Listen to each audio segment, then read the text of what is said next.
The rain hammered against the windshield like bullets as Elena Martinez gripped the steering wheel, her knuckles white against the black leather. The highway stretched endlessly ahead, blurred by water and tears she refused to acknowledge. 5 days. That's how long her mother had been missing from the care facility. And the police had finally called off the active search. Another dead end, she whispered to herself, turning off the radio that had been broadcasting the same useless updates for hours. The headlights cut through the darkness, illuminating nothing but empty asphalt and her own mounting desperation. She had driven every back road in 3 counties, checked every shelter, every hospital. Her mother, lost somewhere in the fog of Alzheimer's, could be anywhere, could be dead. The impact came without warning. A figure stumbled into her headlights, arms raised defensively. Elena slammed the brakes, but the wet road betrayed her. The car skidded sideways, tires screaming against asphalt before coming to rest against a guardrail with a sickening crunch of metal. Steam rose from the crumpled hood as Elena sat frozen, her heart hammering against her ribs. Through the spider-webbed passenger window, she saw him. A man in a torn jacket, blood streaming from a cut above his eye, staring at her with the kind of hollow desperation she recognized in her own mirror. "Are you hurt?" she called out, stumbling from the car on shaking legs. He wiped blood from his face with the back of his hand, leaving a crimson streak across pale skin. "I should be asking you that. I walked right into traffic like an idiot. What were you doing out here?" "It's past midnight. Looking for someone." His voice was rough, raw with exhaustion. "You know, the same." They stood there in the rain, 2 strangers bound by collision and shared loss, until he stepped closer. In the harsh glow of her damaged headlights, she could see his face clearly.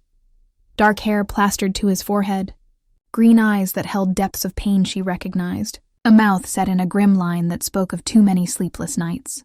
"I'm Marcus," he said, extending a hand stained with his own blood. "Elena." She took his hand, feeling the warmth of his skin against the cold night. "Who are you looking for?" "My sister. She disappeared 3 weeks ago with everything I had left in the world." His jaw tightened. "What about you?" "My mother. She has Alzheimer's. The facility lost her somehow. And now," Elena's voice broke despite her best efforts, "now she's out there somewhere, confused and scared, and I can't find her." Marcus studied her face with an intensity that made her breath catch. "You look like hell. Thanks." "You're not exactly fresh-faced yourself." A ghost of a smile crossed his lips. "Fair enough. Look, my truck is about a mile up the road. Let me drive you somewhere safe, and we can call for a tow." "I don't know. You." "No, but we both know what it's like to lose. Someone we love to people who don't give a damn about anyone but themselves." Something in his voice made her pause. There was anger there, yes, but underneath it was a pain so deep it resonated with her own. She looked at her destroyed car, at the empty road stretching in both directions, at this stranger who had literally crashed into her life at her lowest moment. "One condition," she said finally. "Tell me what your sister did." His expression darkened, and when he spoke, his voice carried the weight of betrayal that cut bone deep. "She stole $4 million from our family's trust fund and disappeared, leaving our grandfather to die alone in a care facility he couldn't afford anymore." He paused, rain streaming down his face like tears. "The funeral was last Tuesday. She didn't even bother to show up." Elena felt something shift inside her chest, a recognition that went beyond sympathy. "I'm sorry. Don't be. Because people like that, people who abandon the ones who need them most, they deserve everything that's coming to them." The way he said it, with such quiet certainty, sent a chill down Elena's spine that had nothing to do with the rain. As she looked into his eyes, she saw something that terrified and thrilled her in equal measure. A man who would stop at nothing to find what he'd lost. Just like her, Marcus's truck smelled like coffee and determination. The dashboard covered with maps marked in red ink, photographs pinned to the sun visors, and a laptop displaying financial records that made Elena's stomach turn. They'd been driving for 2 hours, following a lead about his sister's last known location, when Elena's phone rang. "This is Detective Morrison. We found your mother." Elena's hand trembled as she gripped the phone. "Is she okay?" "She's alive, but she's in rough shape. Someone found her in a motel parking lot about 60 miles east of your location. She's at County General. Marcus was already changing lanes, heading toward the hospital before Elena even gave him the address. She caught his eye and mouthed, "Thank you." But he was already focused on the road ahead, jaw set with the same intensity he'd shown when talking about his sister. "There's something else," Detective Morrison continued. "The motel clerk says she was dropped off there by a woman matching your sister's description. Did you know Carmen was in the area?" Elena's blood turned to ice. "That's impossible. Carmen is in Denver. She hasn't been home in 6 months. Well, someone using her credit card paid for room 214 at the Sunset Motel, and the clerk positively identified her from the photo we showed him." The line went dead. Elena sat frozen, the phone still pressed to her ear. "What?" Marcus asked, his voice sharp. "What did they say?" "My sister." Elena's voice barely rose above a whisper. "They think my sister was with my mother." "Your sister? Where is she?" "I don't know. We haven't spoken since." Elena stopped, the memory sharp as broken glass. "Since I refused to give her money from my mother's estate. She wanted me to put Mom in a state facility so we could sell the house and split the proceeds." Marcus's knuckles went white on the steering wheel. "When was this?" 3 months ago. I told her I'd never do that to Mom, that family doesn't abandon each other when things get hard." Elena's voice cracked. "She called me a naive fool and said I'd regret choosing Mom over my own future." "Elena." Marcus's voice was too calm, too controlled. "What does your sister look like? Why does that matter right now? Just answer me." "Dark hair, green eyes, about 5'7". She has a scar on her left wrist from a car accident when she was 16. Elena turned to look at him, something cold settling in her gut. "Marcus, why are you asking me this?" He pulled a photograph from the sun visor and handed it to her without taking his eyes off the road. The woman in the picture was laughing, her arm around a younger Marcus at what looked like a family gathering. Dark hair, green eyes, delicate features, and on her left wrist, barely visible but unmistakable, a thin white scar. "That's my sister," Marcus said, his voice hollow. "That's the woman who stole everything and let my grandfather die alone." Elena stared at the photograph, then at Marcus, her mind refusing to process what she was seeing. "That's impossible." "That's Carmen, my sister. This has to be a mistake. What's her full name?" "Carmen Elena Reyes." Marcus pulled the truck over so hard that gravel sprayed across the empty roadside. He turned to face her, and the look in his eyes made her want to run. "My sister's name is Reyes. Carmen Reyes. She married into my family 3 years ago. Took our name, took our trust, took everything." "No." Elena shook her head, backing against the passenger door. "No, you're lying. Carmen would never what? Abandon someone who needed her? Steal from family?" His laugh was bitter. "She already did it to you, Elena. You said it yourself." The pieces fell into place with sickening clarity. Carmen's sudden interest in their mother's money. The fights about the estate. Her disappearance right before Mom went missing. And now this stranger, this man Elena had trusted because they shared the same pain, was telling her that her sister had destroyed his family too. "She has my mother," Elena whispered. "Oh God, Carmen has my mother, and I don't know why." Marcus started the truck again, his expression transformed into something cold and calculating. "I know why. She's using her as leverage. Your mother is the only witness who could identify her, the only one who knows where she's been hiding." He glanced at Elena, and for the first time since they'd met, she saw real fear in his eyes. "And if Carmen thinks your mother can expose her, if she thinks the old woman is a liability rather than an asset." He didn't finish the sentence. He didn't have to. Elena pulled out her phone with shaking hands. "I need to call my mother's doctor. Get her medical information to the hospital. Make sure they know about her condition. Elena, I need to make sure they're treating her properly. I need to. Elena?" Marcus grabbed her hand, stopping her. "We need to talk about what happens when we get there." "What do you mean?" "I mean that Carmen is my problem to solve, not yours." Something in his tone made Elena's skin prickle with warning. "What are you planning to do?" Marcus didn't answer, just turned back to the road and pressed the accelerator harder. And Elena realized with growing horror, that she had no idea who this man really was, or what he was capable of when he finally caught up to the woman who had destroyed them both. County General's fluorescent lights hummed like angry insects. Elena's shoes squeaked against linoleum as she ran through the corridors, Marcus close behind. The smell of antiseptic and despair hung thick in the air. Room 347, her mother's room. Elena burst through the door and stopped dead. Her mother lay small and frail against white sheets, an IV snaking into her bruised arm. But her eyes were open, lucid in a way Elena hadn't seen in months, and they were filled with tears. "Mija," her mother whispered. "I tried to stop her. I tried." Elena rushed to the bedside, taking her mother's hand. "It's okay, Mama, you're safe now. I'm here. She said you'd understand. She said you'd forgive her." Her mother's grip tightened with surprising strength. "But what she did, Elena, what she's planning, it's not right." "It's not."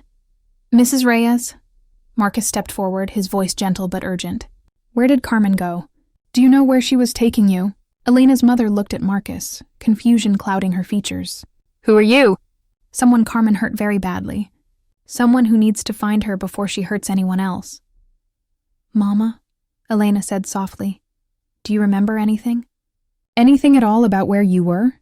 Her mother's eyes drifted, searching memories that no longer stayed in place. A cabin, mountains. She kept talking to someone on the phone, arguing about accounts and transfers. She looked at Elena with sudden clarity. "She's in trouble, baby. Real trouble. The kind that gets people killed." "What do you mean?" Marcus moved closer, too fast, too intense. Elena stepped between them. "Back off. She's confused and exhausted. You need to give her space." "I need answers, Elena. Every minute we waste is another minute Carmen has to disappear with $4 million that doesn't belong to her. That's my mother in that bed. And she's the only one who knows where your sister went." The door swung open. A woman in a dark suit stepped inside, flanked by 2 uniformed officers. She held up a badge. "I'm Agent Sarah Chen, FBI. Mr. Kane, you need to come with me, now." Marcus went rigid. "What's this about?" "Carmen Reyes filed a restraining order against you 2 days ago. Claims you've been stalking her, threatening her life." Agent Chen's expression was neutral, professional, and considering your military background and the weapons we found in your vehicle, we're taking those threats very seriously. Elena felt the ground shift beneath her feet. "Weapons? Marcus, what is she talking about?" "It's not what you think." "Then what is it?" Elena's voice rose. "What exactly have you been planning to do when you found Carmen?" Marcus met her eyes, and she saw the truth there before he spoke it. "Whatever I had to." "Jesus Christ," Elena stepped back. "You were going to kill her. You brought me along on some kind of revenge mission, and I had no idea." "She deserves it." "That's not your decision to make. She killed my grandfather, left him to die alone in a facility that couldn't even afford to give him his medications. You want to know what his last days were like? He was in pain, Elena. Constant screaming pain because they couldn't afford the morphine. All while your sister was shopping in Paris on money she stole from him." The raw agony in his voice cut through Elena's anger, but she held her ground. "And you think murder will bring him back?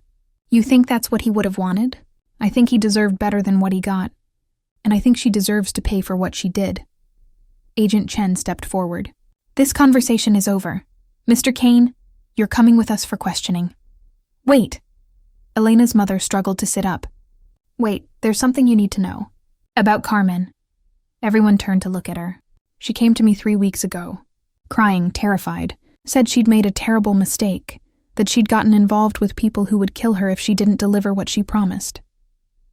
The old woman's voice shook. "She wasn't running from you," she looked at Marcus. "She was running from them." Marcus froze. "What people?" "I don't know. She wouldn't tell me, but she said if anything happened to her, I should tell Elena to check the safety deposit box at First National. Said there were documents there that would explain everything." Her mother looked at Elena with desperate urgency. "She said she did it all for you, baby, to save you from something worse." Elena's phone buzzed. A text from an unknown number. "I'm sorry for everything, but if you want the truth about what I did and why, meet me at Grandpa's cabin. Alone. If you bring Marcus or the police, people will die, including you."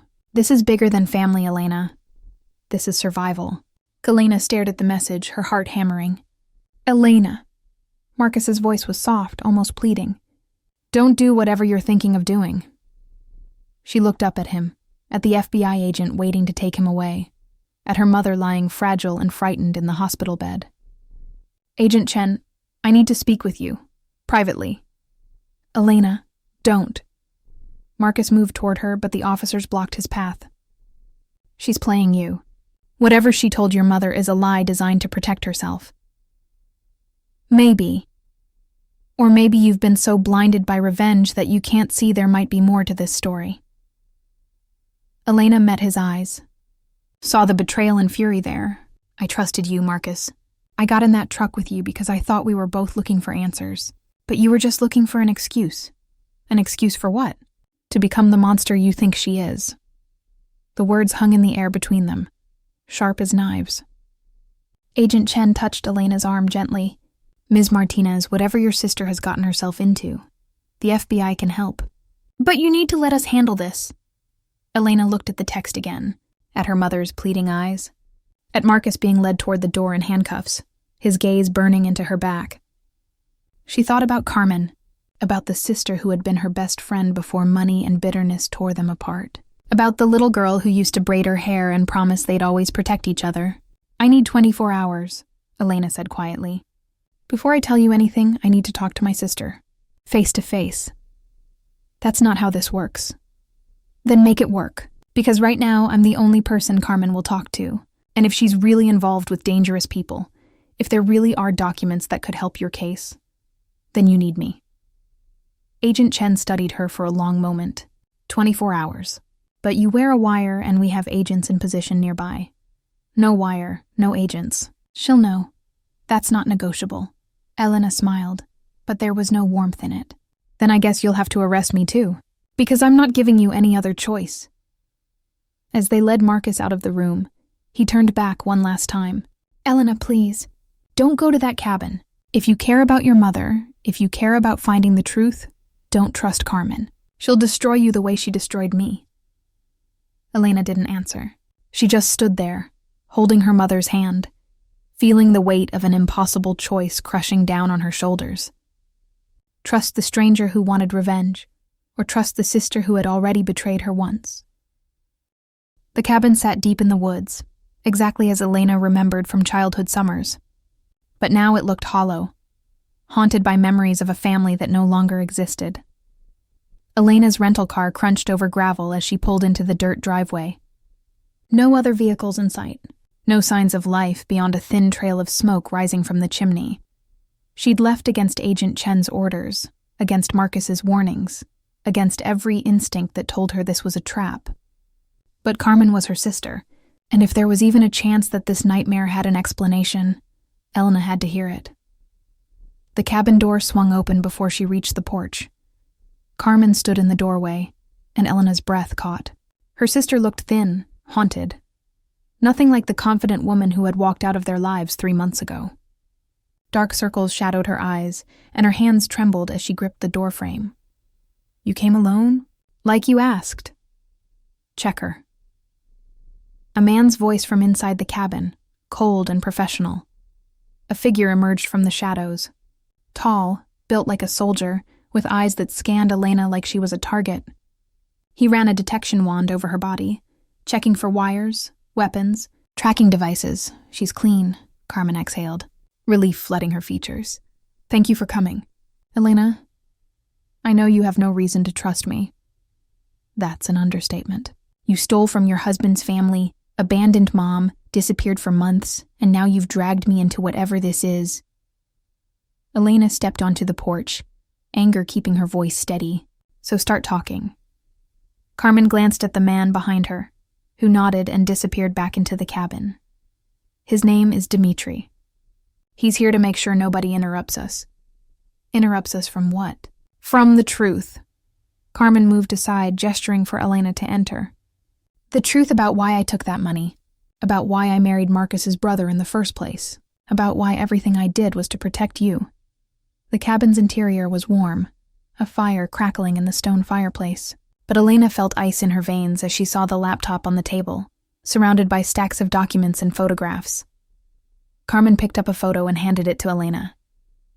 "Do you recognize this man?" Elena stared at the picture. A businessman in an expensive suit, smiling at some charity gala. Something about his face nagged at her memory. Should I? His name is Viktor Kozlov, Russian oligarch, money launderer, and the man who has been threatening to kill our entire family unless I deliver him $4 million by Friday. Elena dropped the photo. What? 3 years ago I made a mistake. I was working as a financial analyst, thought I was smarter than I was, and got involved in moving money for people I shouldn't have trusted. Carmen's voice broke. I didn't know who they were at first. By the time I realized it was too late, I knew too much. They owned me. So you married into Marcus's family to steal their money and pay off criminals? I married Adam because I loved him. Carmen's eyes filled with tears. I married him because he was kind and good, and I thought maybe I could escape what I'd gotten into. But Kozlov found me anyway. Said I could buy my way out, buy your safety, Mom's safety, if I delivered the money he needed to finish a deal. Elena shook her head, trying to process. You're telling me you destroyed Marcus's family, let his grandfather die, all to pay off your debts to a Russian mobster. I let his grandfather die because Kozlov gave me a choice. Carmen pulled out another photograph, and Elena's stomach dropped. Pay the money and save your family, or refuse and watch them die. The photograph showed Elena, walking to her car, unlocking her apartment. Sitting in a coffee shop, dozens of surveillance photos, all recent, all proving that someone had been watching her for weeks. He has people everywhere, Elena. Following you, following Mom. If I don't deliver that money, if I don't finish what I started, he'll kill you both and make sure I watch. Elena sank into a chair, legs suddenly unable to hold her. Why didn't you tell me? Why didn't you go to the police? Because men like Kozlov own half the police. Because the first rule he gave me was silence, and the second rule was consequences. Carmen knelt in front of Elena, gripping her hands. I know what I did was unforgivable. I know Marcus has every right to hate me. But everything, all of it, was to keep you alive. And Mom? Why take Mom? She figured it out. Saw some emails I'd left open, confronted me. I panicked and brought her with me because I couldn't risk Kozlov's people finding her alone. Carmen's voice dropped to a whisper. I was trying to protect her too. I know it looked like abandonment, but I swear to you, Elena, I was trying to save her. Elena pulled her hands away. You want me to believe you're some kind of tragic hero? That destroying people's lives was noble because you were scared? No, I want you to understand that I'm trying to fix it. The money I took, it's all still there, hidden where Kozlov can't find it. I have evidence of every transaction, every shell company, every illegal deal he's made. Enough to put him away forever. Carmen stood, moving to the laptop. But I need your help to make sure it gets to the right people. People who won't be bought off. People who will actually protect us. What are you asking me to do? I'm asking you to trust me one more time. To help me deliver this evidence to Agent Chen at the FBI. And then to forgive me for the things I had to do to keep you alive. The cabin door exploded inward. Marcus stood in the doorway, gun raised, Dmitri unconscious at his feet. Blood streaked his face from a cut above his eyebrow, and his clothes were torn from what must have been a violent escape from FBI custody. Step away from her, Carmen. Carmen raised her hands slowly, positioning herself between Marcus and Elena. Marcus, please. Let me explain. Explain. His laugh was hollow, broken. Explain how you let my grandfather die? Explain how you stole everything he worked his entire life to build. There's nothing you can say that will make me lower this gun. I know. Carmen's voice was steady, resigned. I know you want to kill me, and maybe I deserve it. But if you pull that trigger, Elena dies. Your brother's widow dies. And Kozlov wins. I don't care about Kozlov. I care about justice. This isn't justice. This is revenge. And it will destroy you the same way it destroyed me. Marcus's hand shook, the gun wavering between Carmen and some invisible point beyond her. You took everything from me. I know, but killing me won't bring it back. It will just make you a murderer. Is that what your grandfather would have wanted? For you to become the monster you think I am? Elena stood slowly, carefully. Marcus, put the gun down, please. Stay out of this, Elena. I can't. She's my sister. She's a thief and a liar. She's also trying to make it right. There's evidence here, Marcus. Evidence that could stop the people who forced her into this. Evidence that could mean something. Marcus's eyes met Elena's, and she saw the war raging inside him. The need for vengeance against the recognition that she was asking him to be better than his pain. How can you defend her after everything she's done? I'm not defending what she did. I'm asking you to be the man I thought you were when I got in your truck that night. The man who was searching for answers, not just blood. The gun lowered an inch, then another. Carmen moved fast as lightning, shoving Elena toward the back door. Run! The gunshot cracked through the cabin, deafeningly loud. Carmen stumbled, red blooming across her shoulder, but she kept pushing Elena toward safety. The laptop. Take the laptop and run. Elena grabbed the computer, turned back to see Marcus standing frozen, horror replacing fury on his face. I didn't mean to. I wasn't going to. More shots rang out. Not from Marcus's gun. From outside. The window shattered as bullets tore through the cabin. Kozlov's men, closing in, drawn by the commotion. They followed you. Carmen screamed at Marcus. You led them right to us. Dmitri staggered to his feet, returning fire through the broken window. Go. Both of you, go now. Marcus grabbed Elena's arm, pulling her toward the back of the cabin as the world erupted into chaos. Fire, gunshots, shouting in Russian. Carmen collapsed against the wall, blood spreading. Elena, listen to me. First National Bank, box 237. The password is Sisters Forever. Everything you need is there. Everything to stop him! I'm not leaving you! You have to. This only works if you survive. Carmen smiled, tears streaming down her face. I love you. I always loved you, even when you hated me. Marcus pulled Elena through the back door as the cabin became a war zone. They ran through the woods, branches tearing at their skin. The laptop clutched against Elena's chest like a lifeline. Behind them, the sounds of gunfire gradually faded, replaced by an eerie silence. They collapsed together against a tree, gasping for air. Is she... Elena couldn't finish the question. Marcus stared back toward the cabin, where smoke now rose black against the twilight sky. I don't know. I don't know what I've done. Elena looked at him. This man she'd met by accident, who had become part of the worst and most important night of her life. His face was pale, shocked, the gun hanging forgotten in his hand. You were right, he whispered. I became exactly what she said. The monster. The thing I hated. Sirens wailed in the distance. FBI closing in, drawn by the gunfire and the fire. Elena made a decision that would define everything that came after. Give me the gun. What? Give me the gun, Marcus. We tell them Carmen shot first, that you were defending me, that Kozlov's men attacked the cabin and Carmen was caught in the crossfire. We give them the laptop, the evidence, everything that can bring Kozlov down, and we make sure. My sister's sacrifice meant something. Elena, I shot her. I did this. And if you go to prison, if you let your guilt destroy you, then everyone loses. Carmen dies for nothing. Kozlov walks free, and I lose both of you. Elena gripped his face, forcing him to look at her. I'm asking you to live with this, to carry it, to help me make sure her life counted for something more than just tragedy. Marcus handed her the gun, his hand shaking.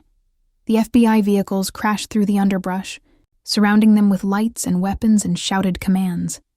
Agent Chen appeared through the chaos, taking in the scene with sharp, assessing eyes. Where's Carmen? Elena held out the laptop, tears streaming down her face. In the cabin. With everything you need to stop Viktor Kozlov. Everything my sister died to protect. As they were separated, questioned, processed into the machinery of justice, Elena caught Marcus's eye one last time across the clearing, and in that look was a promise, an understanding, a connection forged in blood and fire and choices that could never be undone. They had started this journey as strangers bound by loss. They would end it as something neither of them had words for yet, something that felt like love, but tasted like ash. 6 months later, the coffee shop in Seattle smelled like rain and new beginnings. Elena sat by the window, watching water streak down the glass, remembering another rainy night when her life had shattered and reformed into something unrecognizable. Her mother had been moved to a private facility, paid for by the portion of the trust fund that Marcus's family had quietly returned once Kozlov's arrest made headlines. The old woman had good days and bad days, but on the good days, she still asked about Carmen. Still waited for her daughter to come home. Elena had stopped trying to explain that Carmen wasn't coming back. The bell above the door chimed. Elena didn't need to look up to know who had arrived. She'd felt his presence before she heard his footsteps, the way she always did now. Like they were connected by invisible threads woven from shared trauma and unspoken guilt. Marcus slid into the seat across from her, water dripping from his jacket. He'd shaved the beard he'd grown during the trial, looked almost like the desperate stranger she'd crashed into that night. Almost, but not quite. There were lines around his eyes now that hadn't been there before, shadows that wouldn't fade. "You came," she said quietly. "You asked me to." He studied her face with that same intensity that had both frightened and thrilled her from the beginning. "I wasn't sure you would still want to see me after everything. Neither was I." They sat in silence. Two people who had been through hell together but had barely spoken since the FBI closed their case. Since the news reports stopped calling them heroes and started asking harder questions about what really happened in that cabin. "I got something yesterday," Marcus said finally, pulling an envelope from his jacket. "From Carmen's lawyer." Elena's hand froze halfway to her coffee cup. Carmen's lawyer? Apparently she had one. Set everything up months before the cabin. Instructions to be delivered if she didn't check in within a certain time frame. He pushed the envelope across the table. "This one is addressed to both of us." Elena stared at the envelope like it might bite her, her sister's handwriting on the front, familiar and impossible and heartbreaking. "Have you read it? I wanted to wait for you." Elena picked up the envelope with shaking hands and carefully tore it open. Inside was a single letter and 2 photographs. She recognized the photos immediately. One of her and Carmen as children, arms around each other, laughing at some long-forgotten joke. The other of Marcus and his grandfather, taken at what must have been a family dinner, both of them smiling with genuine warmth. The letter was in Carmen's precise, careful handwriting. "Elena and Marcus, if you're reading this, then I'm either dead or in custody, and you two are probably wondering what the hell just happened to your lives. I'm sorry. I know that word is meaningless after everything I've done, but I'm going to say it anyway, because it's all I have left. Marcus, I want you to know that your grandfather talked about you constantly. During the months before he died, when I visited him at the facility, he told me stories about teaching you to fish, about your service record, about how proud he was of the man you'd become. He made me promise that if anything happened, I would make sure you knew he never blamed you for not being there at the end. He understood that you were overseas, that you came home as soon as you could. His last words to me were, 'Tell Marcus I love him, and that he should find someone who makes him laugh the way his grandmother made me laugh.' I failed at a lot of things, Marcus, but I kept that promise. I'm keeping it now, Elena. You were always the better sister, the kinder one, the one who saw the world as something to protect rather than something to survive. I envied that about you even as I loved you for it. When I got involved with Kozlov, when I realized what I'd done, my first thought wasn't about how to save myself. It was about how to keep you from ever having to make the choices I made, from ever having to know what it feels like to be owned by your own mistakes. The money I took is in account 7734B at Zurich International. All of it. I never touched a dollar. It was always meant to go back to Marcus's family, to repair what I broke. The access codes are in the safety deposit box along with the evidence against Kozlov. Use it to rebuild. Use it to forgive each other for whatever happened in that cabin. And here's the truth. I never had the courage to tell you face to face. I saw the way you looked at each other. Even in the middle of all that chaos and pain, I saw something that could become real if you let it. Something that could be beautiful if you're both brave enough to try. Don't waste it. Don't let guilt or grief or the memory of what I did poison something that could save you both. Marcus, take care of my sister. Elena, let him. And if you can, if it's possible after everything, forgive me. Not for my sake. I don't deserve it. But for yours. Live the lives I couldn't. Love, Carmen, P.S. There's one more thing. I didn't die in that cabin. Dmitri got me out before Kozlov's men burned it down. I'm somewhere safe. Somewhere you'll never find me. starting over with a new name and a new face. I can never come back. I can never see Mom again or watch Elena get married or meet my nieces or nephews. But I'm alive, and knowing that you both might find happiness together makes that sacrifice bearable. Don't look for me. Let me be dead. It's better that way, but know that I'm out there somewhere, hoping you found each other in the wreckage I left behind." Elena's hands trembled so badly that Marcus had to take the letter from her before she dropped it. Tears streamed down her face, silent and unstoppable. "She's alive," Elena whispered. "All this time she's been alive, and I've been grieving someone who isn't even dead. Elena." I mourned her, Marcus. I stood over an empty casket and said goodbye. And she's been alive this whole time, living some new life while I've been drowning in guilt and grief. Her voice broke. How could she do that to me? How could she let me believe she was gone? Marcus reached across the table, taking her hand in his. His touch was warm, solid, real in a way that anchored her to the moment. Because she knew you'd never stop looking if you knew the truth. Because she was giving you permission to move on, to let go. He squeezed her hand gently. To choose something for yourself instead of always choosing everyone else. Elena looked at him through tears, seeing the man who had started as a stranger become an accomplice, transformed into something she didn't have words for, someone who understood her in ways no one else ever could because they'd been forged together in fire. What are we, Marcus? What is this thing between us? I don't know. His voice was rough with emotion. I know I think about you every day. I know that when I close my eyes, I see you in that hospital room, standing between me and Carmen, asking me to be better than my worst impulses. I know that you're the only person in the world who understands what that night cost us both. That's not love. That's trauma bonding. Maybe, or maybe it's both. Maybe we get to decide what it becomes. He stood, still holding her hand, and pulled her to her feet. I'm not asking you to forget what happened. I'm not asking you to pretend I'm not the man who shot your sister, even if it was an accident. I'm just asking if you want to try, to see if there's something real underneath all the pain. Elena looked at their joined hands, thought about Carmen's letter, about her mother waiting in a facility that no longer felt like abandonment, about the empty space in her life where her sister used to be. I'm angry, she said quietly, at Carmen for lying, at you for being reckless, at myself for caring about you when I should probably hate you. I know. I'm scared that we're building something on a foundation of tragedy, that one day we'll look at each other and only see that cabin, that blood, those choices we can't take back. I'm scared of that too, but I want to try anyway. Elena stepped closer, close enough to feel his breath, to see the flecks of gold in his green eyes. I want to be brave enough to choose something for myself instead of always choosing duty or family or doing the right thing. And what are you choosing? This. You. Whatever broken, complicated, impossible thing this is. She reached up, touching his face, feeling the warmth of his skin. Carmen was right. We found each other in the wreckage. And maybe that's enough. Maybe that's how love works sometimes. Not perfect and pure, but real and hard-won and worth fighting for. Marcus kissed her then, soft and careful, and full of everything they'd been too afraid to say. And for the first time since that rainy night 6 months ago, Elena felt something other than grief.